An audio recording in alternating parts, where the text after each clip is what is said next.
Түлкі, тасбақа және кене. Баяғыда түлкі, тасбақа және кене жолда келе жатып, бір уыс тары тауып алыпты.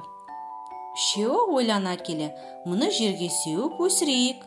Сонан соң дәнін бөліп аламыз дейді. Түлкі бір жарды көрсетіп, тарыны осы жерге егейік. Мен жарды сүйей тұрайын, болмаса құлап кетер деп жардың астын саялап жатып алады.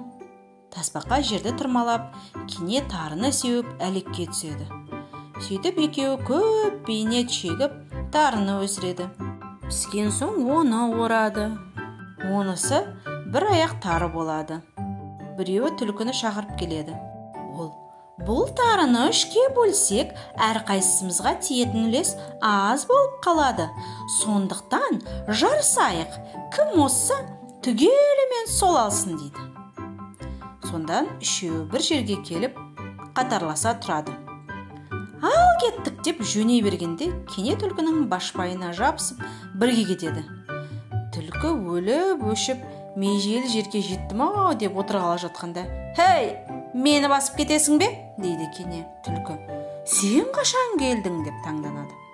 Екеуі дауласып жатқанда тасбақа да жетеді. Тасбақа, «Ойбай, түлкі, мен бір пәле көрдім.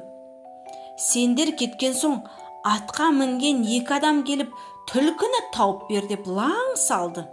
Қолдарына қондырған бүркіті мен ерткен тазылар бар» дейді. «Айналайындар, мен айта көрмеңдер.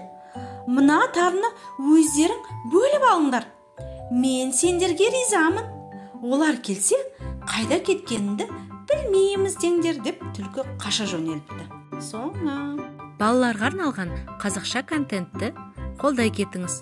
Ол үшін арнамызға тіркеліп, жүрекшені басып, пікір қалдырыңыз. Өзіңіздің достарыңызбен бөлісіңіз.